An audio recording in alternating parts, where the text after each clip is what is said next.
Sejam bem-vindos a mais um estudo do NEP, do nosso Núcleo de Estudo e Pesquisa do Evangelho Vede Jesus, berço do Evangelho, com base em nossa obra, lançado nesse ano de 2020, Antigo Testamento, berço do Evangelho, tratando sobre a unidade da revelação divina, numa sequência que temos trabalhado aí com os antigos profetas, os profetas do Antigo Testamento, especialmente aqui na sequência, os 12 profetas menores. Na noite de hoje, vamos tratar a respeito de mais um deles, né, sendo o penúltimo dessa sequência, portanto, o 11º, que é o profeta Zacarias. Vamos tratar a respeito, portanto, do ministério e da obra do profeta Zacarias, com base no nosso livro Antigo Testamento, Berço do Evangelho, com o tema As 8 Visões de Zacarias. Sejam todos muito bem-vindos. Gente, vocês estão percebendo aí, com a gente também, a nossa equipe de comentaristas, Mariana, Ângelo e Rodrigo com a gente, Rodrigo também aí na parte técnica e nos comentários com a gente nessa noite. O Paulo, compromisso doutrinário, a Andressa, compromisso profissional, né, para dar sequência, portanto, aqui dos nossos estudos, estamos nós. Lembrando que, sendo esse o 11º profeta, o último será a próxima semana, no dia 30 de novembro. Nesse momento, eu peço a todos que se recolham em pensamento para que a gente, em evocação, possa buscar o auxílio do mundo espiritual através da nossa prece inicial. Jesus, nosso mestre, irmão amado, querido mentor de nossas almas, que possa dirigir nossos pensamentos, nos trazendo, através dos nossos protetores espirituais, as inspirações necessárias para tratar a respeito da tua mensagem. Olhando para tudo aquilo que o nosso Pai Criador nos dispôs ao longo dos séculos, para que pudéssemos recepcionar tua boa nova, sempre nos trazendo na pauta do amor, da fraternidade, da compreensão que acima de todas as leis vigoram as leis divinas. Que possamos, debaixo desse auxílio, desta boa influência, caminharmos seguros diante do roteiro que nos propõe para a renovação das nossas vidas, para a renovação da nossa existência. Que na presença dos encarnados que estejam conosco neste momento, assim como os desencarnados que possam recepcionar essa mensagem, abençoa-nos os trabalhos e as atividades desta noite. Que assim seja, pela graça de Deus. Muito bem, gente. Sem mais delongas, então, vamos abrir aí Antigo Testamento, berço do Evangelho. Vamos olhar, então, como primeira referência dentro da obra, o resumo do livro do profeta Zacarias, que está entre as páginas 81 e 82, e nós já vamos ter aí como primeira referência histórica o fato de que vivera o profeta Zacarias entre os anos 520 e 518 a.C. Portanto, vamos tratar aqui de uma série de acontecimentos, de eventos, né, dentro dessa tradição dos profetas de Israel, aí distanciados mais de 2.500 anos de tudo isso. E, no entanto, assim como temos percebido em outras ocasiões, quão atuais são essas lições, são essas instruções que recebemos, né? Olhando, portanto, para o livro, olhando, portanto, para aquilo que nos traz o resumo, nós vamos pensar alguns pontos aqui, lembrando que quando tratamos como tema aqui as 8 visões de Zacarias, a intenção, naturalmente, não é propor um estudo detalhado de cada uma delas, até porque um estudo detalhado de cada uma das visões de Zacarias daria um programa, um estudo, né, único aqui para a gente, para cada uma delas, né? Então, vai ser um olhar panorâmico e, a partir daí, nós vamos extrair significados através de tópicos especiais que vamos tratar, naturalmente, à luz da doutrina espírita e com o olhar de Jesus para compreender o significado e aplicação para a gente nos dias de hoje, né? Livro do profeta Zacarias, 14 capítulos. Para o livro dos profetas menores, é dos maiores, né? Livros, 14 capítulos nós encontramos. E sob o ponto de vista do que abrange o livro do profeta Zacarias, ele vai trazer tanto aquilo que está para trás, na tradição dos antigos profetas, no anúncio dele, assim como vai percorrer as eras e alcançar, inclusive, o período da transição planetária em que nós encontramos. Nós vamos pegar a primeira parte, os primeiros 6 capítulos dos 14 do profeta Zacarias. Os primeiros 6 capítulos são dedicados, primeiro, a uma introdução que nós vamos passar, e depois às visões, a essas 8 visões. A sequência do 7º ao 14º capítulo, então, é um encadeamento aí de falas, de anúncios, de previsões, de predições do profeta Zacarias, que por isso que nós falamos, alcança até os nossos dias. Nós vamos procurar, assim, dar um olhar geral, né? É muito rico o livro nos significados e nas suas aplicações, e vamos procurar, dentro do possível, alcançar pelo menos o núcleo central desta mensagem, né? Zacarias, o nome do profeta, significa o Senhor lembra. Isso por conta, né? Lembrando, estamos aí dentro da dimensão histórica de uma sociedade patriarcal, então que um pai mais aguardado era ter um filho homem, né? Um filho do sexo masculino. E muitos deles, então, davam esse nome Zacarias para os seus filhos, exatamente porque era o cumprimento de uma promessa, de um pedido que eles tinham feito a Deus. Dentro do entendimento deles, como fala, o Senhor lembra, porque o Senhor lembrou, enviou para eles o filho varão, enviou para eles o filho homem. Né? O Senhor lembra, era bastante popular, e aqui está o significado e a aplicação disso. Ó. Compartilhado por nada menos que 29 personagens elencados dentro do Antigo Testamento. Chamavam Zacarias. Né? Inclusive, o pai de João Batista, passado aí 500 anos, né, vai também vai se chamar Zacarias. Né? E também era um sacerdote, como o que parece esse Zacarias do Antigo Testamento.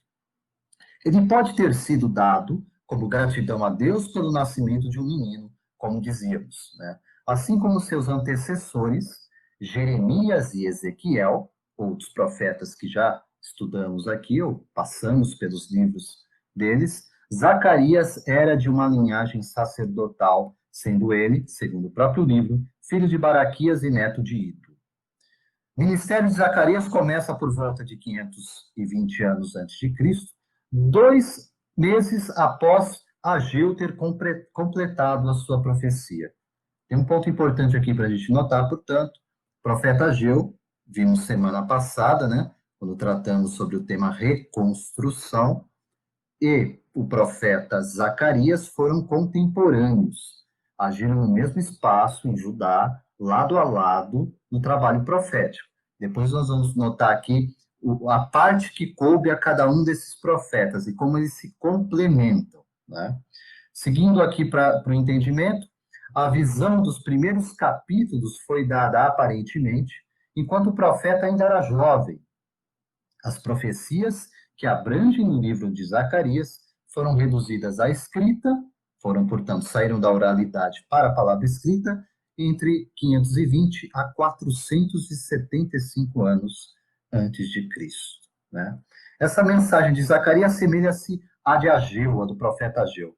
A pregação dele, o ensino dele, está ligado à reconstrução do templo e a Zorobabel, que era o governador de Judá nessa época, descendente de Davi, a quem atribuem funções messiânicas, ligada, portanto, ao Messias, porque vem da mesma linhagem que a de Davi, na aurora de uma nova era. O livro inicia-se com um apelo à conversão, citando exemplos de antepassados, antes impenitentes, depois arrependidos. Né?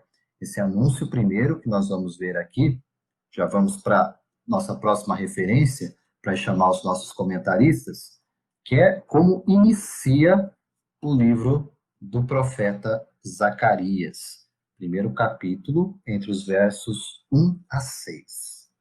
Vamos lá, então. Diz assim o profeta: no oitavo mês do 2º ano de Dario, veio a palavra do Senhor ao profeta Zacarias, filho de Baraquias, filho de Ido, e dizendo: o Senhor tem estado em extremo desgosto com vossos pais.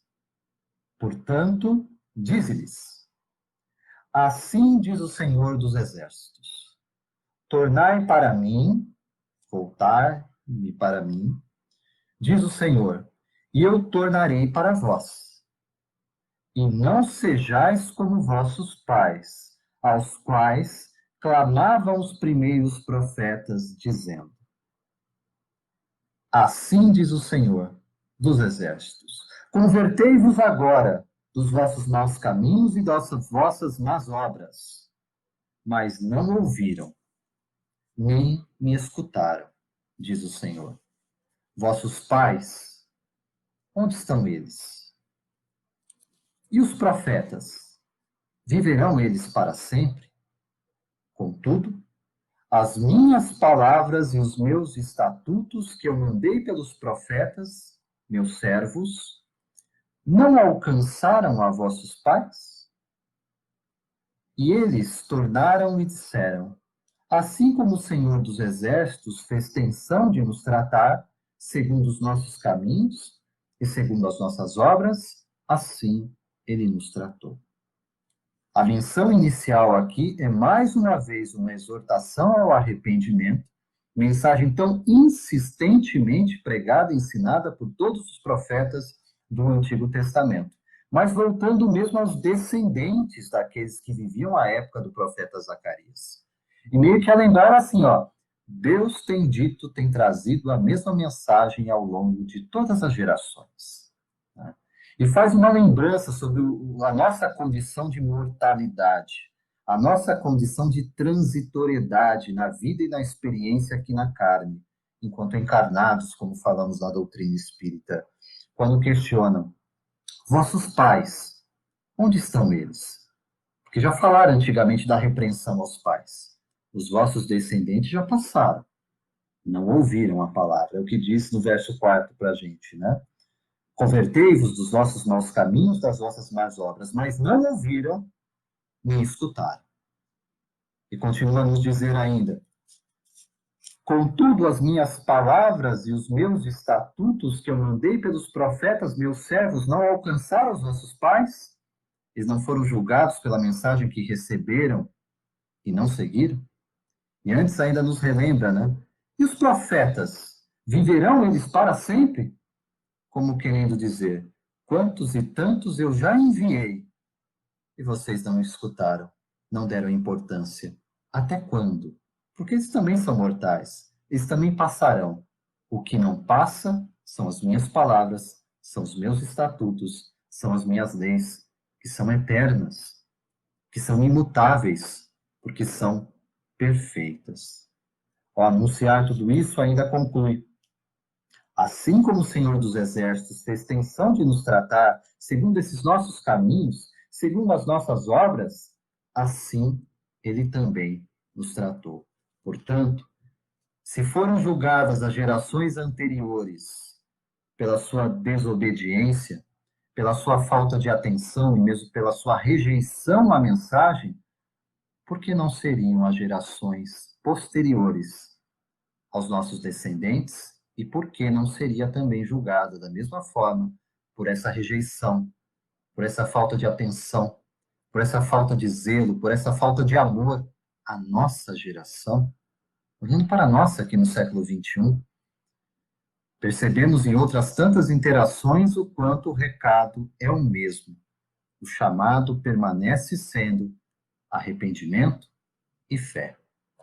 Antes de chamar os nossos comentaristas, eu quero fazer aqui um gancho para que aí vocês possam começar a tratar a respeito dessas primeiras palavras aqui no livro do profeta Zacarias. Ao fazer a releitura do livro, eu notei uma diferença muito clara aí dos trabalhos, como estamos falando do profeta Ageu de um lado, semana passada, e o profeta Zacarias aqui. Nós vimos lá que na mensagem reconstrução, a mensagem central do profeta Ageu era assim, ó: prioridade, Deus. Relembrando Jesus, procurai primeiro o reino dos céus e a sua justiça, e todas as coisas vos serão acrescentadas. Né? Simbolicamente, o que estava pedindo o profeta Ageu? Primeiro vamos reconstruir a casa do Pai. Vamos reconstruir o templo. para que fortalecidos, então, espiritualmente, nós vamos recomeçar, reconstruir a nossa nação. Lembrando, tanto Ageu quanto Zacarias são profetas que vêm depois do exílio, são, portanto, pós-exílio na Babilônia. 70 anos depois, em torno de 50 mil judeus estão retornando a Judá para reconstruir a sua nação. Mas já vimos que eles estavam desencorajados, estavam desinteressados, estavam insatisfeitos, que é muito das características que ainda guardamos aqui e agora, né? E dentro dessa condição, a rebeldia estava lá presente, não querendo levar adiante este projeto, mas iniciam a reconstrução do templo. Ageu é aquele profeta que vai falar assim, ó, vamos reconstruir esse templo, vai pôr o povo para trabalhar. Zacarias é aquele profeta que vai chegar, dá aquele cutucão em Ageu e fala assim, calma, Ageu, o povo precisa sim reconstruir o templo, mas o povo também precisa ser fortalecido na fé. O povo precisa ser reconstruído também espiritualmente. O povo precisa perceber que Deus está presente e se importa com eles. Então, a mensagem do profeta Zacarias, gente, é uma mensagem fundamental e que nos toca diretamente, porque vai trazer para nós a ideia de que é preciso ver o que não se vê e, portanto, aprender a ver o invisível. Mais doutrina espírita do que isso, impossível, né? O que determina aquilo que nós vemos, né? O que você é, na verdade, o que nós somos, é determinado por aquilo que nós vemos. E, portanto, quando eu trato a respeito das questões do invisível, eu estou me voltando à minha essência, à nossa essência. Tocar o invisível é algo que a gente não está acostumado. E a mensagem do profeta Zacarias vai nos ensinar muito a respeito disso. Mariana, boa noite, seja bem-vinda. Seus primeiros comentários. Boa noite, Emerson. Boa noite, Ângelo, Rodrigo e a todos os internautas que estão aqui conosco, nos acompanhando.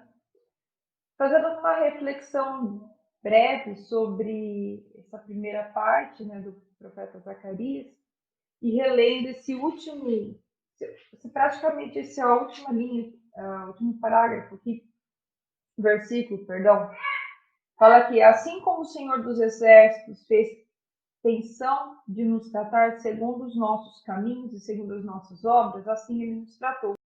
Quando ele fala o seguinte, segundo as nossas obras, me vem a lembrança também do ensinamento de Jesus, a cada um será dado segundo as suas obras, né? Então, ele fala assim da geração dos pais, né, a geração anterior que não ouviram, não seguiram, né, os ensinamentos, mas vem a esperança, o novo ensinamento a essa nova geração. Dentro do contexto do aprendizado na doutrina espírita, são as inúmeras oportunidades que nós temos. E muitas vezes pertencemos também a uma geração lá atrás, uma encarnação lá atrás, que nós não ouvimos, e muitas vezes retornamos para aprender de novo, e sempre Deus dando a esperança e a fé para que a gente aprenda e consiga se reconectar a Ele, de fé, de alma e só depois de corpo. Fato, Mariana. É um chamado realmente que percorre aí as eras, né? E nos chama realmente, quando nós olhamos com doutrina espírita sobre o olhar reencarnacionista, é um trabalho pedagógico sobre nós mesmos, né? Sobre o aspecto de que as gerações se sucedem e quem são as gerações futuras, se não as presentes que retornam nesse mesmo processo de aprendizado. Então não é para a gente se espantar que o processo seja lento, seja vagaroso, que nós estejamos afastados no tempo mais de 2.500 anos, ainda seja possível, mesmo numa cultura tão diferente como a nossa, nós nos identificarmos com aquele povo em Judá, àquela época do profeta Zacarias. Né? Ângelo, quero te ouvir também, boa noite, seja bem-vindo, teus primeiros comentários. Boa noite, Emerson, boa noite, Mariana, boa noite, Rodrigo, boa noite aos internautas. Então, eu frisei bem essa, né? Segundo os nossos caminhos e segundo as nossas obras. Né? É o que o Espiritismo vem falando para nós também há 150 anos, né? E Zacarias falava para nós já há 3.000 anos, vamos colocar assim, quase, né? Que nós, pelo bem e pelo mal, a gente só tem o que a gente merece. Então, as nossas obras também nos diz respeito ao aquilo que nós semearmos, né? Porque a semeadura é livre, mas a colheita é certa, né? Nós não vamos conseguir colher coisas boas se plantarmos coisas ruins. Então, sempre a gente vai ter essa preocupação do que nós devemos plantar. E o Espiritismo nos ensina bem isso, né? Que fora da caridade não há salvação. Então está aí já a primeira sementinha que a gente pode estar plantando em relação a essa nossa vida futura, né? Como você disse aí, né, Emerson? Nós sabemos que as futuras gerações somos nós mesmos. Então, o que nós vamos deixar para nós? Qual o legado que eu vou deixar para mim? Não é para o meu neto, para o meu bisneto, não, é para mim. Porque eu para cá vou estar voltando, né? E como é que eu vou encontrar isso? E infelizmente hoje a gente está vendo que nós, como diz aqui, né? E você já disse isso, estamos nos afastando cada vez mais dos ensinos de Deus. Cada vez mais a gente está se afastando das leis morais, né? Estamos evoluindo num monte de coisa, mas ainda falta muito para a gente evoluir nas leis morais, né, que Deus nos deixou. E Cristo veio reforçar isso. Será que nós estamos esperando um outro Cristo, Emerson? Eles se sucedem, né, no sentido dos missionários, dos profetas, né? Mas é a pergunta de Zacarias: viverão sempre os profetas? Né? Até quando, né? Até quando? Até quando Deus vai esperar que a gente realmente mude, que a gente altere a rota, que a gente percorra um outro caminho, né? E por isso que a mensagem lá, a época dos profetas, com Jesus e com a doutrina espírita, já era: os tempos são chegados. Os tempos são chegados. E a gente está aí como se estivesse em férias, né? Passando aqui algumas décadas sobre a Terra, buscando entretenimento, divertimento, de forma bastante despreocupada, né? A gente deveria ter maior atenção, e muito maior atenção, para esses anúncios que vêm do alto para cada um de nós. Rodrigo, antes de te chamar, vou deixar aqui um gancho, que são as referências em Mateus e João, né? Porque nós já falamos aqui, citamos, né, a questão das gerações futuras, e que isso tem tudo a ver com a gente. Como nós somos tolos, né? Como nós somos insensatos, especialmente já com um olhar reencarnacionista, e mesmo que eu não tivesse um olhar reencarnacionista, né, a minha descendência, que tipo de mundo eu estou deixando adiante, se eu não me preocupo em construir uma sociedade mais justa, uma sociedade que realmente olhe para a natureza de uma forma mais adequada, né, para preservar recursos que só nos fazem bem. A gente consegue até prejudicar isso mesmo, né? O quanto nas nossas relações sociais nós vemos passo a passo destruindo aquilo que as civilizações seguiram ao longo dos tempos, com brutalidade, com intolerância, né? Com falta de compreensão, com falta de indulgência nas nossas relações, né? E vamos percebendo que realmente a gente não trabalha para o futuro. O nosso olhar é apenas e tão somente imediatista. E volta ao profeta Zacarias, né? Ver o visível. Mateus 6, 22, 24, Jesus já nos dava um recado nesse sentido. Dizia ele assim: a ideia do corpo é o olho, em Mateus 22. Continuando. Portanto, se o teu olho for simples, teu corpo inteiro será luminoso. Porém, se o teu olho for mau, teu corpo inteiro estará em treva. Portanto, se a luz que há em ti é em treva, quão grande será esta treva? Continua no Evangelho de João, e aí já é aquela conversa com Tomé, né? O discípulo que muitas das vezes toma até como referência, né? Bate no peito e diz: eu sou como Tomé. Tem que mostrar para mim para eu acreditar. Eu tenho que ver para crer. E liga isso a uma ideia de fé raciocinada. Percebam que Jesus responde, né? no capítulo 20, verso 29, quando depois de aparecer aos discípulos a segunda vez, depois de deixar uma semana na dúvida, ele aparece aos discípulos novamente, estende a mão, cravada, ferida ainda, da materialização espiritual de Jesus, e pede para que ele toque. Ao tocar, Tomé vê, Tomé percebe, Tomé acredita. E Jesus diz então para ele: por que me viste? Creste?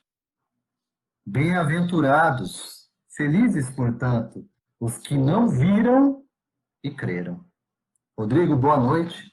Teus comentários iniciais. O Emerson, boa noite. Boa noite, Mariana, Ângelo. O Emerson, antes de seguir, eu queria parabenizar a Lígia, né? Hoje é aniversário. A Lígia faz bodas hoje. Felicidades, Lígia. Deus te abençoe e pode trazer bolo que nós comemos. Assim que voltar presencial. O Emerson, vamos lá, para a gente refletir bastante sobre isso, né? Principalmente nessa... Eu vou pegar, me ater mais aqui em João 29. Essa é uma grande pergunta que nós precisamos responder. Porque a fé raciocinada que Kardec nos convida não é aquela que a gente tem que ver para crer, né? A fé raciocinada que Kardec nos convida é aquela que o próprio nome diz. Eu vou questionando, vou perguntando, vou argumentando, vou debatendo e vou solidificando em mim verdades, vou solidificando em mim conhecimentos, né, que vão se tornando verdades, que vão se tornando a pedra fundamental do meu ser. Quando a gente olha para Jesus e fala assim, você só acreditou porque você viu, então tu não é feliz, porque felizes são aqueles que creem sem ter visto, né? Quando a gente, poxa, isso aí dá para a gente ficar conversando bastante aqui na noite de hoje, porque quantas coisas que acontecem na minha vida, na sua vida, que a gente não viu, mas a gente acreditou que era capaz. Aqui nós podemos pensar em coisas materiais, mas principalmente nas situações adversas, de uma doença, de uma situação financeira complicada, e a gente vai sempre lembrar, converso bastante com o Emerson disso, olhai as aves dos céus, né, que não semeiam e nem plantam, nem guardam, e Deus as alimenta, quanto mais ti, né, o que será feito de ti? E nós continuamos nessa angústia, nessa história, como Zacarias diz, de que a gente não ouve Deus e nem dá atenção para Ele, que é a passagem, né? Eu até vou pegar aqui para citar certinho, o versículo 4, mas eles não me ouviram e nem me deram atenção, nos traz Zacarias. E nós, na grande maioria das vezes, agimos assim com a mensagem de Deus. Não damos atenção e a não ouvimos ela. E continuamos a viver angustiados, revoltados, bravos, sem entender, gente, que a resposta sempre esteve conosco. Mas aí a gente vai lá, né, dos olhos de ver, ouvidos de ouvir. Vamos voltar lá em Mateus. Seus olhos, se o seu olho é bom, você será luz. Se teu olho não é bom, quanta treva em ti. Faz uma reflexão em você. E nós vamos encontrar, infelizmente, essa treva dentro de nós ainda. A maldade moldando e imperando no nosso caráter. Por isso que a gente ainda, Emerson, Ângelo, Mariana, precisa fazer, né? Eu sou que nem Tomé, preciso ver para crer. E aí Jesus está dizendo para nós em entrelinhas, quão triste é você, que não é capaz de crer sem ver. Muito bom o texto, viu, Emerson? Parabéns aí. O profeta Zacarias. A gente está acostumado, a gente assim tem tanta desatenção com a nossa mensagem divina que o Zacarias que a gente conhece é dos Trapalhões, né? Ele está até brincando aqui antes de entrar no ar, né? Mas hoje fiquem tranquilos, os Trapalhões somos nós e o profeta Zacarias está devidamente resguardado com a sua mensagem, né? Para poder trazer para a gente mais uma vez esse anúncio, né? Impressiona bastante, de fato, impressiona bastante esse fato, porque assim, o contexto histórico de Israel é um contexto histórico de bastante aflição, sem dúvida. É um povo que retorna de um período muito difícil, cativo na Babilônia, né? Tem que, de fato, reconstruir a sua vida, veja, era uma nação agrária, quer dizer, eles perderam tudo, absolutamente tudo, né? É claro que é legítima a preocupação deles de reconstituírem as suas vidas, né? Mas o pedido, mais uma vez, de prioridade para Deus É um pedido que se repete ao longo da história e que a gente deixa de lado, deixa para depois, né? A gente acredita assim, quando eu tiver mais velho, quando eu estiver lá no fim da minha vida, eu penso nessas coisas, eu penso em me arrepender, porque aí eu tenho que pensar nessa questão, se eu vou para o céu, se eu vou para o inferno, muitos falam assim. Então deixa para depois para eu ver essas questões. E mais uma vez é a tal da história, né? Ser Deus sobre todas as coisas, o primeiro mandamento, gente, o que a gente está esperando? A gente está achando que outras coisas devem vir antes, outras coisas devem estar à frente. E Deus sobre todas as coisas não significa desatenção nos outros setores da minha vida. É simplesmente eu ter a consciência de que eu submeto tudo a Ele. E que por Ele, graças a Ele, e encaminhado por Ele, eu busco dar conta de todas as outras coisas. É o tal do primeiro reino dos céus e as demais coisas nos sendo acrescentadas. A questão é, nós cremos realmente nisso? Ou nós estamos lá como Tomé esperando ver para crer, né? E Jesus dizendo, bem-aventurados, felizes os que não viram, mas acreditaram, mas creram, né? As 8 visões de Zacarias aqui, gente, vai dar uma panorâmica, sem dar o spoiler total, para que vocês tenham ali o interesse de buscar no detalhe essas 8 visões. Eu só vou citar aqui o que foi apresentado, lembrando, se são visões, a doutrina espírita tem muito a falar a respeito disso, da questão mediúnica, né? Porque foram fenômenos de clareaudiência e de clarividência, né?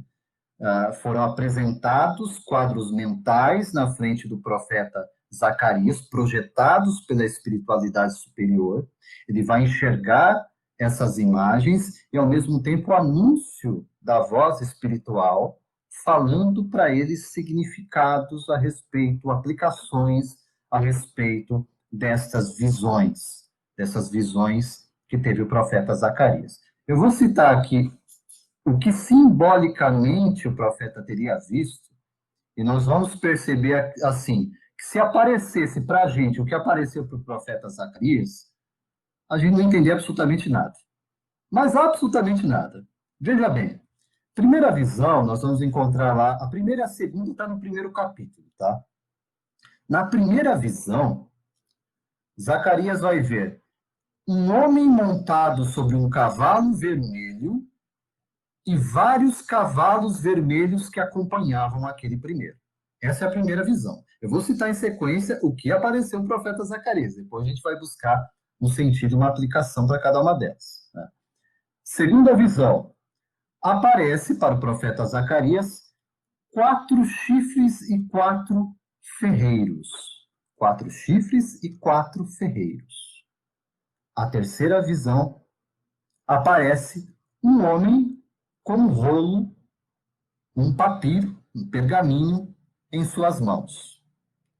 A quarta visão, ele enxerga o sumo sacerdote da sua época, que é Josué, e ao lado dele, uma aparição espiritual, que eles vão chamar aqui de Satanás, que é um adjetivo na linguagem hebraica, que significa o adversário e o opositor. Portanto, à luz da doutrina espírita, tá?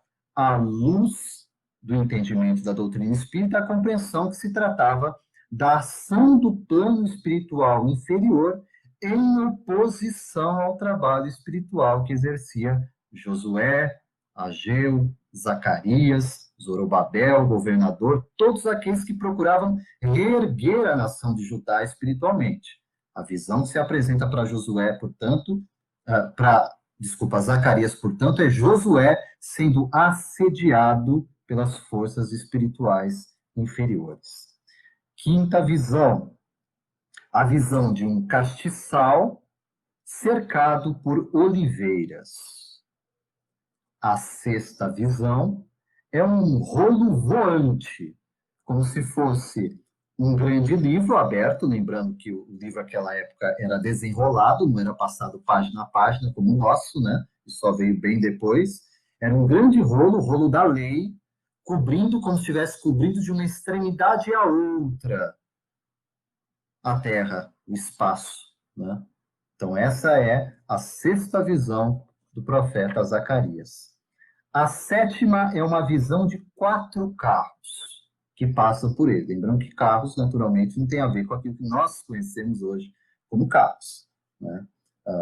Quem assiste os filmes, especialmente mais chegando aqui próximo da gente, mas já havia algo semelhante àquela época, né? Os carros romanos, né? As bigas, algo nesse sentido, era o que eles tinham de forma mais rudimentar na época do profeta Zacarias, mas grandes, 4 carros grandes passando, então, à frente do profeta na 7ª visão, né?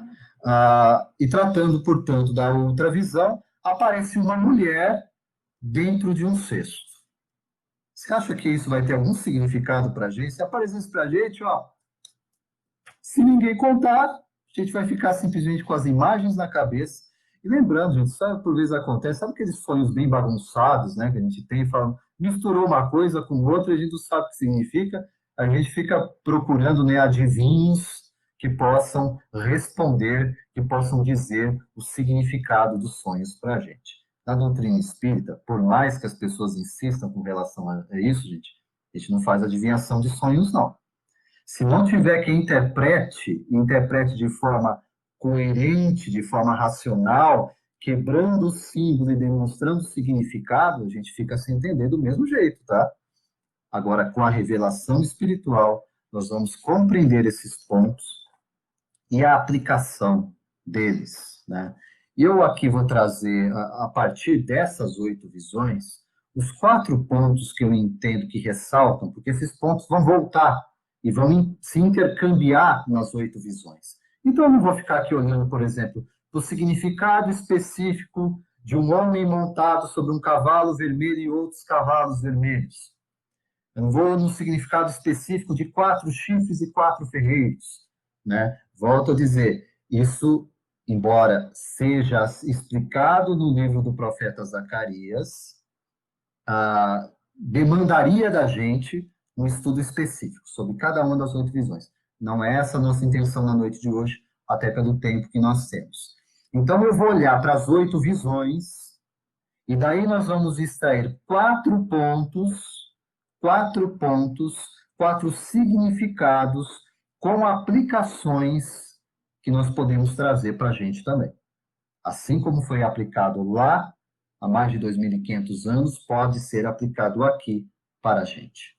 O primeiro ponto que eu quero ressaltar, e aí para já chamar os comentaristas de novo para vir com a gente nas reflexões a respeito do assunto, e que ressalta nessa mensagem, já extraindo aí o significado delas, o primeiro é a proteção. Proteção. Apesar do povo de Israel ter passado por tantas dificuldades, escravidão, cativeiro, guerras, situações que realmente foram flagelos para a sua nação, Deus jamais abandonou esse povo. Jamais. Mesmo rebeldes, mesmo rejeitando a mensagem, como nós vimos aqui, é aquele filho que dá trabalho, e dá muito trabalho, sim, né? Agora, esse filho não é só Judá ou Israel, à época de Zacarias. Esse filho é a humanidade que permanece nesse mesmo entendimento, nesse mesmo afastamento, como nós já falamos aqui. E, no entanto, e apesar de tudo isso, proteção. A providência divina nos alcança. E ao fazer isso, portanto, abarca mesmo nas dificuldades, mesmo nas aflições, mesmo nas situações que eu não sei o que fazer, Deus me alcança. Desde que, é claro, eu saia do desespero, eu saia da desesperança e realmente busque a Deus através da prece, através da oração. E não à toa, e por isso, antes de chamar a Mariana, eu evoco aqui o nosso capítulo de preces no Evangelho segundo o Espiritismo, que é o capítulo de número 28. Rodrigo, vamos lá? 28, item 14 desse capítulo de preces, em que Kardec aqui, nas preces que são intituladas preces para si mesmo, portanto, individuais, né, preces íntimas, são preces direcionadas aos nossos anjos guardiães e aos nossos espíritos protetores.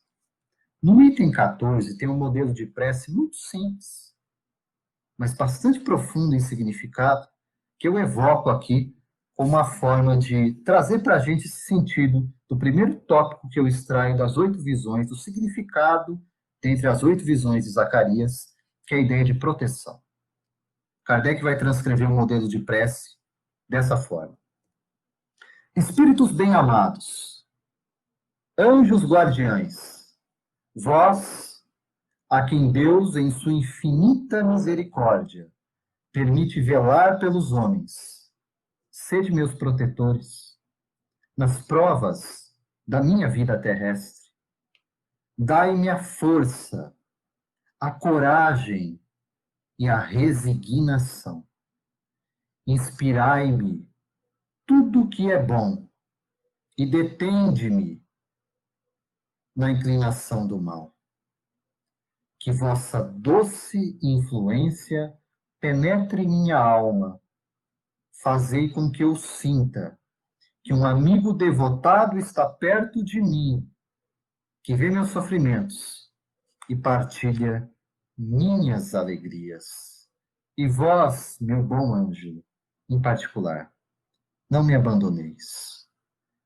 Tenho necessidade de toda a vossa proteção para suportar com fé e amor as provas que aprouver a Deus me enviar. Mariana, vamos falar um pouquinho a respeito de proteção? Quem de nós não precisa, não é? Fato. Quem que não precisa de proteção? E muitas vezes a gente esquece, né, que nós temos esses espíritos bem-amados, esses anjos protetores em volta da gente. Costumo dizer que a gente só lembra na hora que a aflição aperta, e aí vem, a gente começa a chamar por todos os lados. Mas esse é um contato que nós deveríamos ter sempre, sempre, nas alegrias e nas tristezas, não só nas tristezas. Lembrar de pedir, mas nunca se esquecer de agradecer.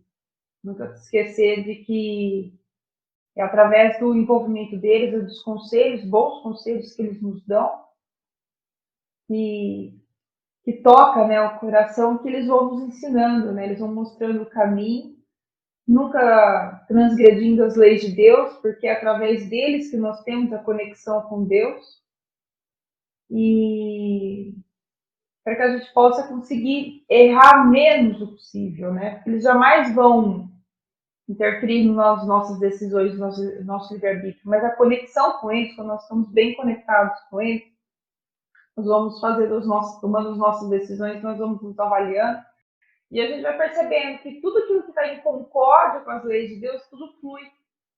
Parece que é brincadeira isso, mas não é. Tudo vai fluindo, parece que tudo vai dando certo, parece que as coisas vão funcionando, mesmo tendo as dificuldades, mesmo tendo que passar por provas, mesmo tendo que passar pelas expiações, mesmo que tenha que passar, a gente suporta, mas de uma forma mais resignada. Isso que é importante ter. Esse capítulo 28 é um capítulo, a gente costuma dizer que é um capítulo esquecido, né? Todo mundo para no capítulo da prece, mas ninguém lê. E se a gente olha essas preces, muita gente a gente fala, mas eu não sei rezar. Olha que prece linda, maravilhosa, para a gente fazer muitas vezes antes de dormir. Então essa é uma ótima reflexão, né? E ela traz esperança para a gente, né? Eu gosto muito desse contexto, porque quando você tem a conexão com a espiritualidade maior, eles te enchem de esperança, porque eles trazem essa certeza de que tudo passa. Apesar de tudo que você está passando, apesar da dor, do sofrimento, da tristeza, vai passar. De uma forma, vai passar. E aí a gente consegue enxergar lá na frente, assim, as razões por que nós passamos, os aprendizados que nós temos, e aí aquela firmeza, né? Aquela alegria, né? De quando você supera um obstáculo, você olha para trás e você fala, não, uma lição eu já aprendi, agora vamos aprender as outras lições, que são várias para a gente aprender. Mas é fantástico esse capítulo aqui. Sem dúvida, Mariana. Quanto que a gente aprende assim, lendo as preces, né? Primeira coisa, a gente faz uma leitura delas. E ao ler a gente já sente, né? O quanto assim vibracionalmente elas nos trazem já muitas coisas, né? Quando nós vamos para a reflexão, então, a gente pode se aprofundar mais ainda e passar algo que nós compreendemos, venha nos sensibilizar, né? E quando nós vamos aprendendo nesses modelos de prece também, a fazer as nossas modestas preces a partir desses modelos, então a nossa conexão se estabelece de uma forma muito mais natural, muito mais espontânea. A gente não precisa ficar se preocupando tanto com quais palavras eu vou usar. É muito mais, assim, sentir em que aspecto, de que maneira, né, a espiritualidade nos chama a essa aproximação. Fala aqui nos nossos protetores, fala aqui especialmente do nosso anjo guardião, né? E nós percebemos aqui que nas páginas do Antigo Testamento, gente, quantas e tantas vezes nós falamos aqui, a voz espiritual falou ao profeta. Ele precisa de um canal para chegar até o povo. Mas quando chega até o povo, é no sentido de tocá-lo, de movê-lo, de sensibilizá-lo, como eu falei aqui. E essas vozes jamais se calaram, gente. Essas vozes percorrem as eras, encontramos especialmente aí no século XIX, toda essa movimentação espiritual, do que nós chamamos da codificação espírita de Allan Kardec, como eles falam, né, são as vozes do céu, que vêm nos conclamar mais uma vez a retornar às velhas bases da revelação e entender que, de fato, eles estão aqui preocupados e atenciosos conosco, mas também esperam da nossa parte que a gente desperte. Não é, Anjo? Vamos falar um pouco a respeito dessa proteção também? Vamos sim. E você, a Mariana falando aí, eu me lembrei, acho que não é do tempo de vocês não, que vocês são muito jovens, mas uma música de um cantor chamado Antônio Marcos, onde ela começa assim: hoje estou tão triste, eu precisava tanto conversar com Deus, falar dos meus problemas, também lhe confessar tantos segredos meus. Aí ele diz: meu Deus, não sei rezar. Perdi meu tempo aprendendo a amar alguém que nunca soube o que é o amor. Então, eu acho essa música, o começo dela é muito profundo, né? Porque se a gente tirar fora o amor, não vamos dizer o amor de um homem por uma mulher, mas aquele amor que nós temos, às vezes, pelas coisas, muito mais do que nós amamos a Deus. Né? E nós nos afastamos dele, porque com a simples desculpa de eu não sei rezar. Né? E aí também me vem na cabeça o Zé, lembra do Zé? Que entrava na igreja todos os dias e rapidamente ele saía. Né? E um dia o sacristão perguntou para ele: mas você entra tão rápido e sai tão rápido, o que você faz ali? Ele falou: para frente de Jesus e falo: Jesus, eu sou o Zé. Estava se apresentando a Jesus. E nós, como é que nós nos apresentamos a Deus? Como nós fazemos essa apresentação a Deus? Como a Mariana disse, né? A prece é tão linda, essa prece do anjo guardião, né? Que nós fazemos ao nosso anjo guardião, o nosso anjo da guarda, né? Que nós pedimos a ele.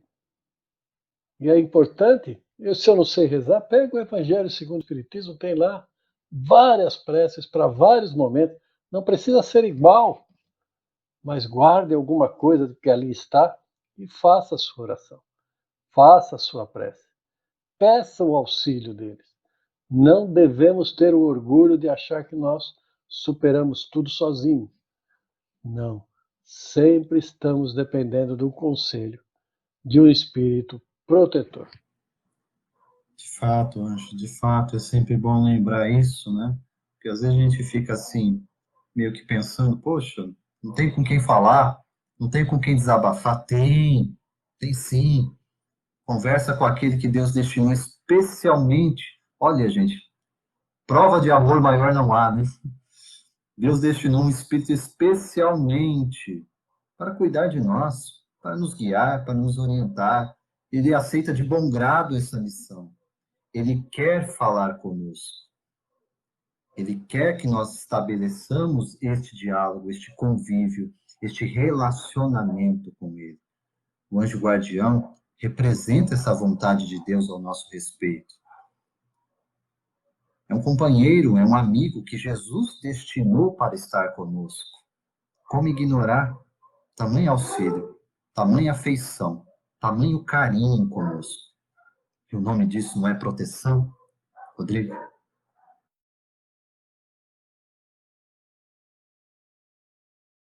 Emerson, é só proteção, né, cara? Eu brinco sempre assim, quando eu tô conversando com o meu, eu falo, cara, você é muito corajoso, porque cuidar de mim deve ser fácil. Nas minhas conversas com ele. E brincadeiras à parte, de fato, a gente ainda é muito teimoso, né, Emerson? A gente é muito arredio às leis de Deus, nós somos ainda crianças rebeldes que não aceitam o chamado. E esses amigos que estão de livre e espontânea vontade nos orientando, nos intuindo, nos acalmando, tem uma missão, tem assim uma importância na nossa vida que a gente não dá devida atenção. Quando você passou o material de referência, poxa, quantas vezes nessa encarnação nós rezamos o nosso anjo guardião? Nós queremos o contrário, que ele ore por mim. Mas e a minha oração? E o meu carinho com ele? Vamos lembrar o início da nossa reflexão, né, quando Jesus está dizendo para Tomé, filho, bem-aventurado és tu que creu sem ver. Porque muitos vão dizer, eu não tenho anjo guardião, eu não consigo falar com ele. Porque nós queremos um diálogo, né? Quer que ele materialize, quer que ele fique na nossa frente. E é algo que fala sempre, eles falam sempre ao nosso coração. Eles falam, não falam ao nosso intelecto. Eles sempre falam ao nosso coração. Então, consulta o seu coração nas horas de angústia e nós vamos encontrar o amparo necessário. Quantas e quantas vezes nos sentimos perdidos e numa boa noite de sono, tudo se resolve na manhã seguinte. O que foi isso? Uma conversa com aquele que está orientado, que está encarregado do teu bem, da tua encarnação. Não é pouca coisa, gente. Não é mesmo. É muita coisa que nós normalmente não somos gratos pelo que Deus nos concede. Queremos sempre mais e mais, sem entender que temos tudo o que precisamos para vencer o nosso maior adversário nessa encarnação, que somos nós mesmos.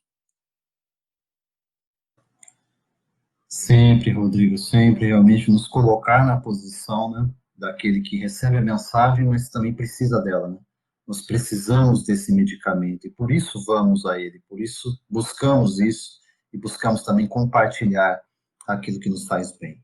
Refletindo aqui conosco, ó, quantos irmãos estão perdidos hoje por não saber se apresentar a Deus, né? É bem isso. Muitos pensam, eu não sou digno, né? Não sou digno, Deus não tá olhando para mim, né? Com tanta coisa para ele cuidar, vai cuidar de mim. Sim, ele cuida dos mínimos detalhes da criação e para isso, né? Ele tem toda a sua equipe espiritual especialmente destacada para isso e por isso nós estamos falando aqui do nosso anjo guardião, do nosso espírito protetor em especial, aplicando isso dentro da nossa mensagem aqui das 8 visões de Zacarias, olhando para aquela situação tão aflitiva do povo de Israel, do povo em Judá, há mais de 2.500 anos, tendo que reconstruir a sua vida, e Deus jamais desistindo deles, profeta após profeta, anunciando a mesma mensagem, chamando-os ao reerguimento, não apenas de um templo de pedra, gente, mas um reerguimento espiritual. Nós já vimos na mensagem da semana passada, falando a respeito de reconstrução, no sentido do templo divino dentro de nós, né?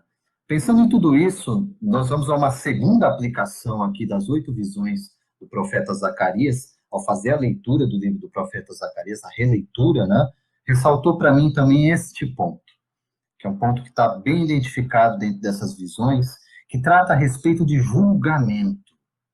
Julgamento. Quer dizer, Deus não é apenas aquele que está olhando como um espectador aquilo que nós vamos fazer da história, aquilo que nós vamos fazer do planeta, aquilo que nós vamos fazer de nós mesmos e dos outros. Não.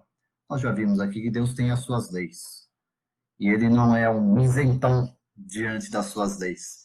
Ele sabe exatamente por que as criou, ele sabe exatamente como aplicá-las e o que ele tem por objetivo com cada uma delas.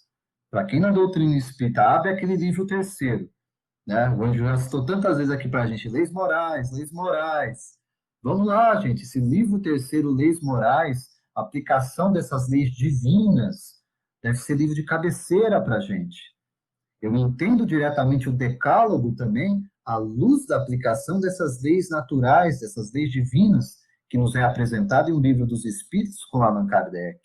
E isso significa, sim, que quando eu vou na contramão disso, quando eu rejeito isso, quando eu quero ir por minha conta, é claro que eu vou estar num caminho de afastamento, de transgressão, que exige julgamento. Agora, isso seria apenas e tão somente, amigos, um mero diagnóstico que geração após geração nós constatamos. Vimos aqui em toda essa série Berço do Evangelho que o anúncio é o mesmo, porque o comportamento é o mesmo. E olhando para a nossa geração século XXI, o profeta Zacarias aqui, de camiseta e calçadinho, diria a mesma coisa para a gente, se estivesse entre nós. Seria a mesma mensagem de arrependimento e fé, chamamento a essa proposta, né? Agora, quando nós falamos, portanto, de julgamento, não é apenas o diagnóstico da nossa geração, que deve ser dito, deve ser anunciado, para que, mais uma vez, nós não venhamos a alegar ignorância desse nosso afastamento e dessa nossa rejeição de que falamos. Mas também notar que há um processo evolutivo em construção.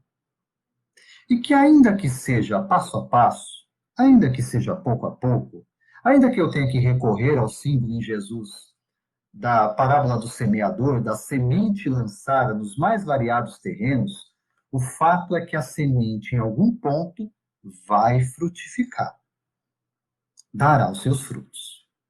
E aí, mais uma referência, Rodrigo. Eu abro mais uma vez o Evangelho segundo o Espiritismo. A mensagem da noite de hoje está centrada no Evangelho, gente, não poderia ser diferente. Porque para responder às visões espirituais de Zacarias, eu preciso do Evangelho. Evangelho segundo o Espiritismo, capítulo 28, item 76. Nós vamos recorrer aqui especialmente aos dois últimos parágrafos desse item 76, que é um item longo, relativamente longo. Ao final dessa mensagem, Kardec está transcrevendo assim: não creais que permanecereis sempre no estado em que estáis. Não, isso é impossível. Tendes diante de vós duas perspectivas. Uma é a de sofrer muito, mais do que sofreis agora. E a outra, de ser feliz como os bons espíritos que estão ao vosso redor. A primeira é inevitável, se persistis em vossa obstinação, que é simplesmente o sinônimo para teimosia. E um simples esforço da vossa vontade basta para vos tirar da má situação em que estáis. Apressai-vos, pois, porque cada dia de atraso é um dia perdido para a vossa felicidade. Bons espíritos, conclui, fazei com que essas palavras encontrem acesso nessa alma ainda atrasada, olhando para cada um de nós, a fim de que a ajudem a se aproximar de Deus. Nós vos pedimos, em nome de Jesus Cristo, que teve um tão grande poder sobre os maus espíritos. Julgamento, sim, mas um julgamento que tem objetivo. E o objetivo é nos reeducar para a progressão, para reconstruir em nós o caminho do qual nós nos desviamos, mas que Deus nos convoca permanentemente a voltar. Mariana, quero te ouvir. Interessante o convite, né, que faz aqui desse último julgamento, assim, mas no sentido de avaliação. Porque quando a gente tem, quando a gente fala julgamento, né, a impressão que dá é alguém julgando a atitude de alguém, alguém julgando o outro.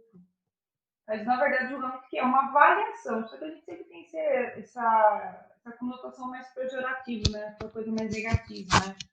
A gente sempre traz isso. E no sentido aqui que ele quer dizer julgamento, uma avaliação de Deus. Kardec deixa bem claro, existem dois caminhos que a gente pode escolher.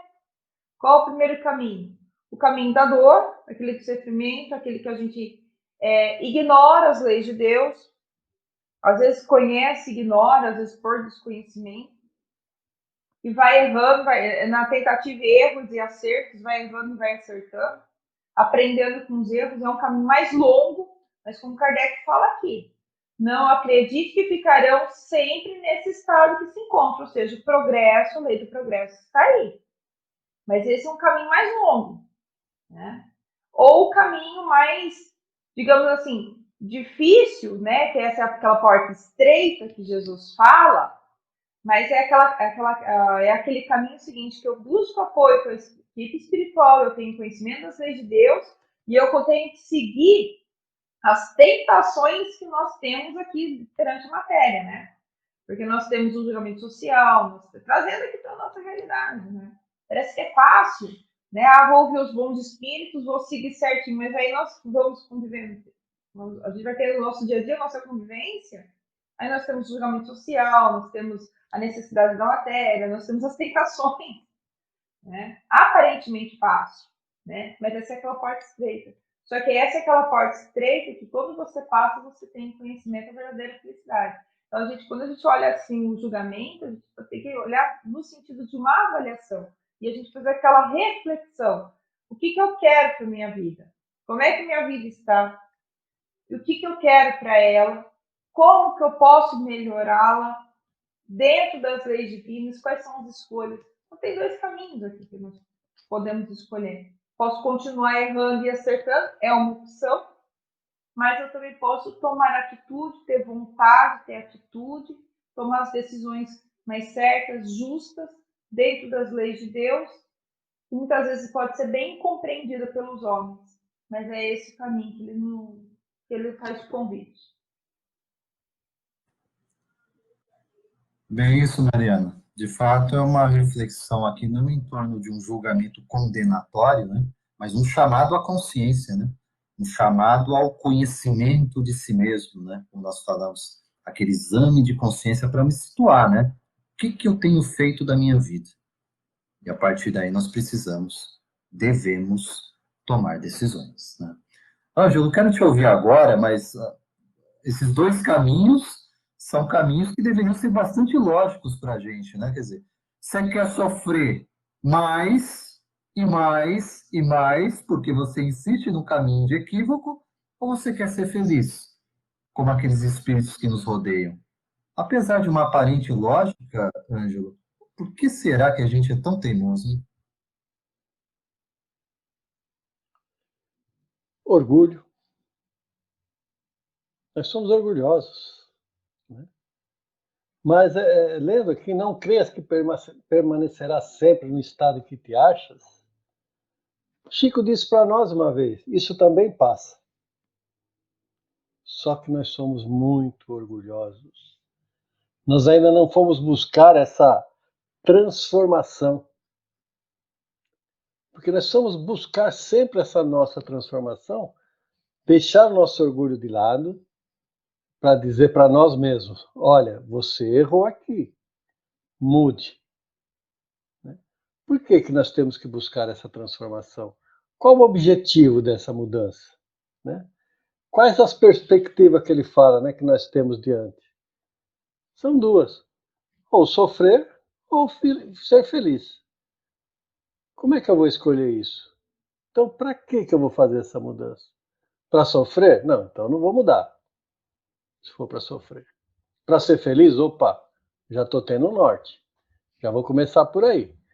Porque se a gente fizer essa transformação, como nos diz Emmanuel através do Chico, transformação permanente por dentro é metamorfose da alma que encerra consigo bastante poder para transfigurar dificuldade em lição e sombra em luz.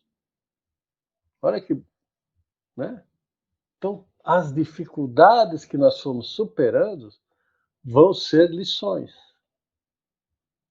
E a sombra que nós fomos passando vão se tornar luz.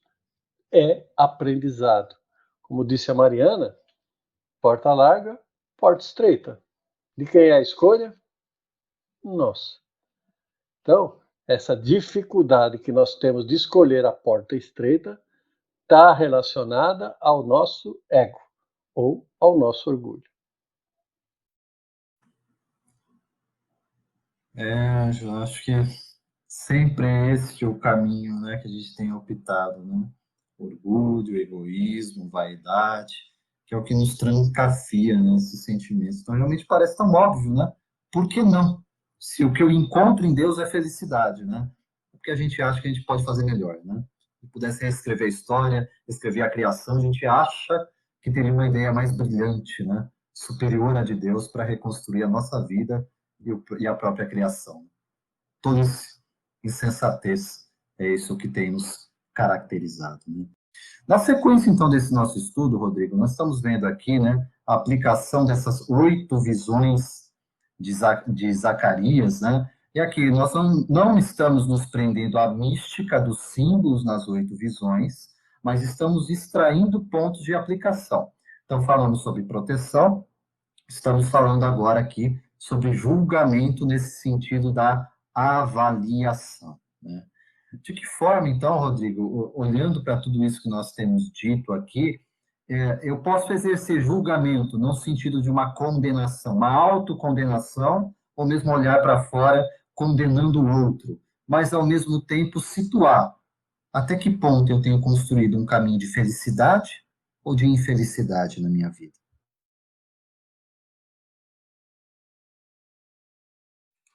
Essa é a pergunta de R$ 1 milhão, né, Emerson? Mas a gente vai usar um pouco o Livro dos Espíritos, a questão 614, onde eles nos orientam que nós nos tornamos infelizes quando nos afastamos da lei de Deus, né? Quando eu começo a fazer uma avaliação na minha vida, sim, aquela sincera, e eu percebo alguns sentimentos que ainda me incomodam, como angústia, aquela dor, aquele sentimento que nada me deixa tranquilo, vamos assim dizer, para que eu vou investigar a fundo essa causa, eu vou encontrar afastamento da lei de Deus. E nós vamos conversar um pouquinho disso, né? O que a lei pede? Amar a Deus sobre todas as coisas e ao próximo como a ti mesmo.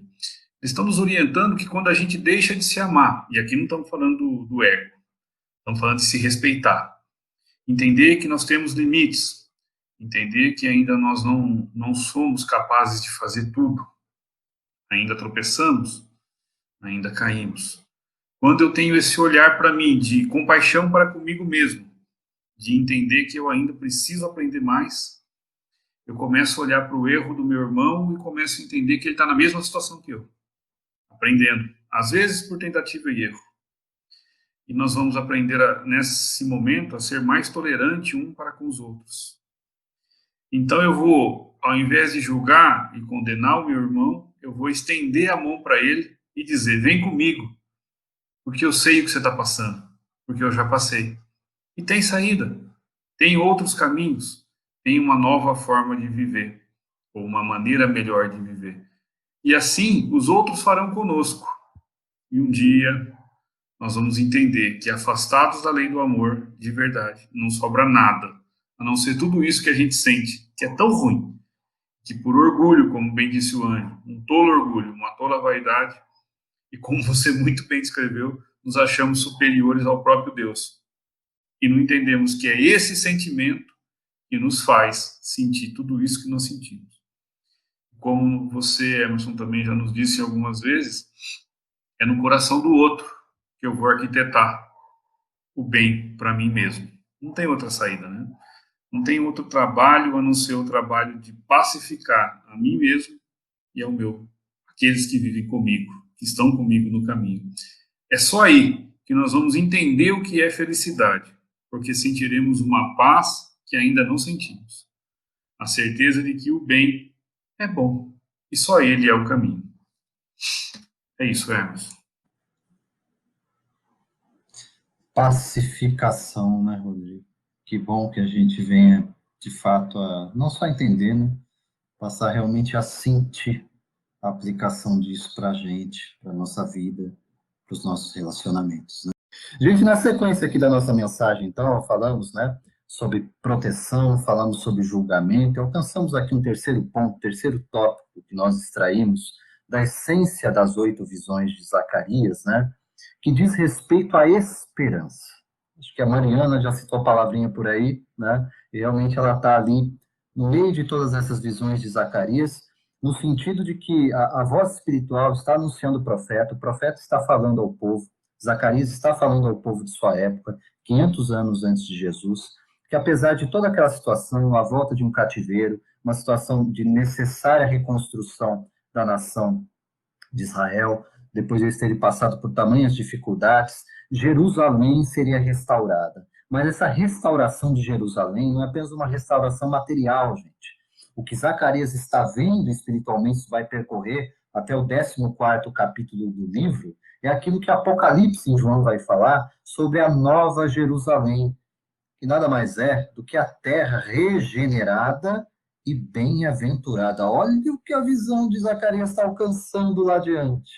Quer dizer, um caminhar das gerações realmente se reeducando, sendo direcionada e dirigida por esse Deus que é o mesmo, gente. O Deus lá de Abraão, que chamou Abraão, é o mesmo Deus que está aqui a nos dizer, a nos anunciar a mensagem da Boa Nova, do Evangelho até os dias de hoje, para nós aqui no século XXI. É isso que a gente precisa compreender no sentido de fato, ver o invisível. E a mensagem de esperança também está ressaltada no capítulo 19 do Evangelho segundo o Espiritismo. Nós tantas vezes aqui voltamos a ele, chamamos de o capítulo da fé, né? No item de número 11, nós vamos mencionar aqui o segundo parágrafo dessa mensagem, que é a mensagem A Fé, Mãe da Esperança e da Caridade, no item 11, mensagem de José Espírito Protetor, em Bordeaux, na França, no ano de 1862, vai nos ensinar o seguinte: a esperança e a caridade são consequência da fé. Essas 3 virtudes são uma trindade inseparável. Não é a fé que dá a esperança de ver cumprirem-se as promessas do Senhor?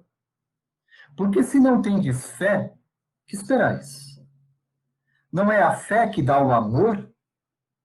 Porque se não tendes fé, que reconhecimento tereis? E por conseguinte, que amor? Essa trindade aqui fala muito para a gente a respeito dessa mensagem de esperança, né? Esperança, caridade e fé.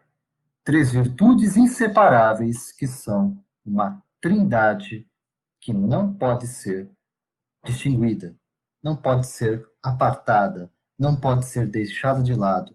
Elas caminham juntas e conjuntamente nos traz aprendizado. Mariana, vamos falar um pouco de esperança? Bom, como diz aquela velha frase popular, né? Esperança é a última que morre. Enquanto nós tivermos nos nossos corações a fé, né? Como essa trindade que foi dito, né? Essa fé, a esperança, que é o que movimenta os nossos corações, é que dá aquela luz, aquele brilho, aquele gás, aquela força de vontade, aquela ideia de que eu vou superar. E muitas vezes essas vozes que, quando a gente acha que perde a esperança, e quando a gente pede, clama a Deus, né? Pede para o nosso anjo, pede para os nossos protetores, pede para o santo, pede, porque quando a gente pede ajuda, aí vem aquela força no coração, vem aquela voz no coração da gente falando, dando seus conselhos. A verdade é que todas as vezes que nós somos sempre amparados o tempo todo, e quando a gente para ouvir essas vozes, aí nós percebemos que quanto que tem gente, quanto que tem espírito, quanto Deus é bondoso para colocar alguém para segurar nas nossas mãos e falar: vem, vem que a gente vai dar o amparo que você precisa, para você continuar com a sua luta. Porque é interessante, a gente pede muitas vezes para que os nossos problemas se resolvam. Só que mérito que nós teríamos se os outros resolvessem os problemas por nós? Exatamente por isso que eles não interferem, é exatamente por isso que eles dão a força para a gente para que a gente possa resolver os nossos problemas sozinhos. Para que a gente, lá na frente, olha a generosidade de Deus. Ele falou assim, não, olha, foi você que conseguiu, eu não fiz por você, você fez por si mesmo. Você conseguiu. Porque com essa força que a gente adquire, e aí vem essa fé, é a hora que a gente consegue também para poder orientar os outros. Porque a gente acha que nós somos amparados o tempo todo. Sim, nós somos amparados o tempo todo. Só que também a gente esquece de olhar do lado, né, e ver o seguinte, que existem irmãos que precisam de ajuda e muitas vezes nós somos mais fortes que aqueles irmãos e quantas vezes nós também podemos estender as mãos para eles, né? Muitas vezes nós podemos até ser um anjo, um guia, não falo no nível angelical, mas uma pessoa que pode dar um bom conselho para ajudar alguém. Essa é a verdadeira fraternidade, né? Esse é o verdadeiro amor fraternal que Deus pede, que Jesus pede, o amar ao próximo como a ti mesmo. Quando a gente entende essa essência, parece que tudo se torna mais simples. A gente consegue ter um olhar mais simples perante as adversidades da vida. Legal, Mariana. Esse sentido realmente da esperança, a gente traz aqui como um pano de fundo para já encadear o quarto tópico, que é uma consequência, né? A esperança vem no sentido de uma promessa, de algo que realmente eu não, se eu espero, ainda não aconteceu, eu estou no aguardo. Mas não é um aguardo também fantasioso, não é um aguardo utópico, né? Não é um aguardo de uma expectativa tola, é algo que de fato, em fé, eu recebo, e, portanto, se torna real. Paulo vai dizer na carta aos Hebreus, né, a fé como firme fundamento das coisas que se esperam e da prova daquilo que não se vê. É a fé que Zacarias já promovia e divulgava lá, né? O ver aquilo que nós não conseguimos tocar e exatamente por isso tratar e se relacionar com o invisível, né? E ao trazer, portanto, esse quarto ponto, que nós vamos conectar a esperança, para chamar o Ângelo e o Rodrigo aqui com a gente, nós vamos falar a respeito de restauração. Restauração. Portanto, aquilo que fora danificado, e aqui nós estamos falando dessa danificação no sentido simbólico do nosso relacionamento com Deus. Deus continua a se importar, Deus continua a nos buscar, Deus permanece, como se diz, fiel à sua proposta. Nós não. Esse sentido, no entanto, de busca de Deus, constrói em nós esse aspecto de restauração. E de forma material, real, é apresentada a visão de Zacarias, essa terra regenerada, essa terra bem-aventurada, como nós falamos. Mas não é a terra no aspecto exterior que nós estamos dizendo aqui. Isso é uma consequência. Regenerada, bem-aventurada e restaurada será a alma dos homens, que vão aprender de fato a viver na pauta do amor. Não porque nós fomos trazidos dessa forma pelas orelhas, por opressão, mas porque a gente vai cair em si, como nós usamos tantas vezes aqui, olhando para a parábola do filho pródigo em Lucas, né? Cair em si e perceber assim, por que eu deixei a casa de meu pai? Se ele falou para mim assim, ó, tudo que é meu é teu também. Voltamos à nossa velha e constante insensatez para explicar o porquê desse nosso afastamento. Eu abro o Evangelho segundo o Espiritismo mais uma vez, capítulo 3º, item 19, último parágrafo. Santo Agostinho, em Paris, na França, em 1862, está nos instruindo o seguinte, tratando sobre progressão dos mundos. A Terra, seguindo essa lei, esteve, material e moralmente, num estado inferior ao que está hoje, e atingirá, sobre esse duplo aspecto, um grau mais avançado. Ela atingiu um dos seus períodos de transformação, em que de mundo expiatório tornar-se-á um mundo regenerador. Então, os homens serão felizes. porque a lei de Deus nela reinará. Que bom ouvir isso, né, Ângelo? E mais do que isso, que bom sentir que, de fato, Deus nos destina a essa condição. É muito bom, né, Emerson? Mas só que aí também a gente precisa ver o seguinte, né? Voltando lá em cima, né, quando ele fala para nós, feliz aquele que não viu e crê. Né? Então, quando a gente vê uma mensagem dessa de Santo Agostinho, que ele nos diz que a Terra é chegada a um dos seus períodos de transformação, ele vai falar assim, mas espera aí, isso aí foi lá em 1862. Nós estamos agora, eu não estou vendo diferença nenhuma. Está tudo igual, porque essa transformação não é imediatista, não é uma transformação imediata. Isso é que nem nós, né? A nossa transformação não é imediata. Nós vamos transformando devagarzinho. E para essa orbe terrestre, para que sair de uma orbe expiatória e passar para um planeta de regeneração, quem é que precisa mudar primeiro? Euzinho. Né? Nós é que precisamos. A mudança tem que começar por nós, nas nossas atitudes. Né? Nós precisamos parar um pouquinho de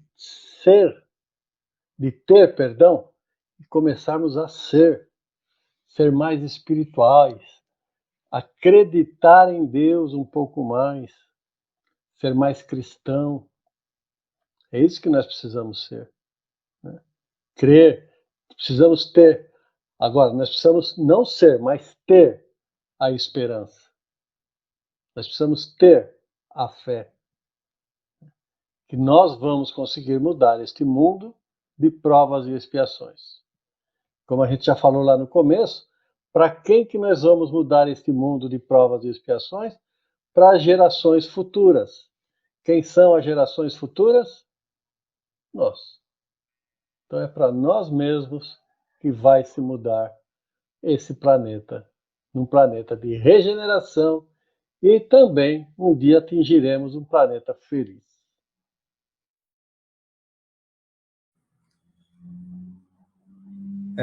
Longa é a caminhada, mas não é uma caminhada desacompanhada. Nós estamos muito e muito bem amparados. Eu quero chamar o Rodrigo, para suas reflexões nesse link final, né? Esperança e restauração, ao mesmo tempo em que pode deixar, chegando aí na reta final do nosso estudo, né? Suas palavras finais, teus agradecimentos. Desde já, também agradecendo teus comentários e a tua presença. Ô Emerson, eu que agradeço. Eu queria fazer um link nessa conversa, né? Jesus, você puder me ajudar, eu sei que sua cabeça é mais privilegiada que a minha. Jesus vai, numa das suas passagens, vai dizer para nós que teremos aflições, ou melhor, o texto diz, na vida tereis aflições, mas tende bom ânimo, porque eu venci o mundo. Ele já vai dando a dica para nós que a esperança é algo que deve permear a nossa caminhada. E quando eu olho para essa mensagem de Santo Agostinho, no capítulo 3º, que eu diria assim, na minha humilde opinião, é um dos capítulos mais belos do Evangelho segundo o Espiritismo, né? Não que os outros não sejam, mas esse, na minha opinião, ele vai mostrando para nós que é chegado o momento. Ele está dando um convite. O mundo está transformando e é preciso que você acompanhe essa transformação. Quando a gente olha para a nossa vida em sociedade, eu acredito que nós melhoramos bastante. Muitas coisas que há 150, 200 anos eram toleráveis, hoje não se tolera mais. É claro que individualmente, no íntimo do meu ser, tem muita coisa que precisa ser combatida dentro de mim. As minhas famosas más inclinações. Minha batalha comigo mesmo. Mas quando eu olho para Jesus, que é para ter bom ânimo, que ele venceu o mundo e como nosso guia e modelo, nós também venceremos o mundo no sentido único, exclusivamente moral, né? Eu não posso me abater mais, eu não devo me abater mais, porque eu tenho Jesus dizendo isso. Tenho meu anjo guardião me amparando e me protegendo. E tenho a certeza de que esse mundo está sendo melhorado, preparado, e nós voltaremos nele. Mas como bem disse o Ângelo, e eu gosto sempre de frisar quando eu trato desse assunto, só tem mundo regenerado para um coração regenerado. De novo, vamos falar do arrependimento que Zacarias nos traz no começo. arrependai-vos, né?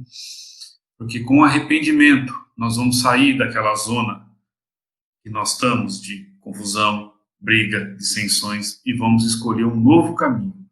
Porque a transição ela é longa, óbvio, mas ela já está acontecendo. E eu espero, de verdade, isso é de verdade, que a gente se encontre aqui daqui a uns anos. Eu espero que todos nós possamos estar juntos, porque vai significar que nós melhoramos. E é esse o nosso objetivo. Me despedindo dos amigos que estão conosco até agora, meu muito obrigado. Mariana, valeu. Ângelo, obrigado, Emerson.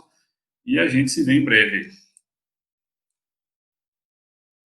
Isso aí, Rodrigão. Grato mais uma vez pelos seus comentários e também pela assistência na parte técnica para a transmissão na noite de hoje. Mariana, quero que você deixe o seu boa noite, suas palavras finais, agradecendo mais uma vez sua participação e comentários.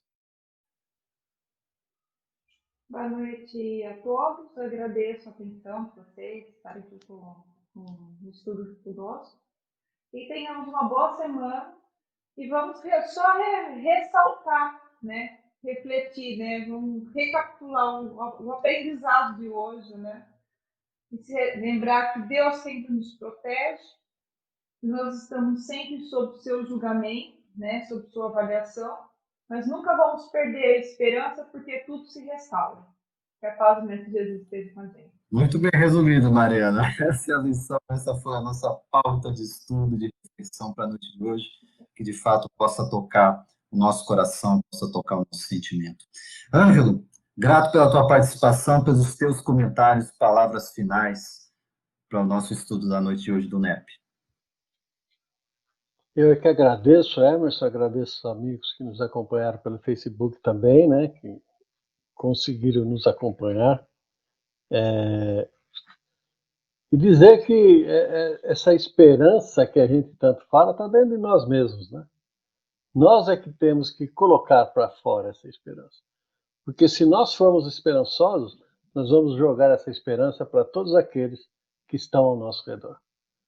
Boa semana a todos. Muito obrigado. Isso aí, Ângelo. Valeu a participação. Grato mais uma vez pela presença de cada um de vocês que puderam acompanhar ao vivo conosco a transmissão no nosso núcleo de estudo e pesquisa do Evangelho, V de Jesus, sempre às segundas-feiras, aqui às 20 horas. Retomamos a próxima semana ainda com o estudo do último dos profetas menores do Antigo Testamento, Malaquias. Nós vamos falar sobre a missão de Malaquias e a sua mensagem, deixando desde já o pedido para que vocês possam compartilhar, levar adiante a mensagem para que alcance aí o maior número de pessoas possível. Essa é a nossa série, gente, Antigo Testamento, berço do Evangelho, com base aqui na nossa obra. Aqui nós temos o resumo de cada um dos 39 livros do Antigo Testamento, que tem servido de base nessa nossa série também para tratar sobre os profetas em Israel, né?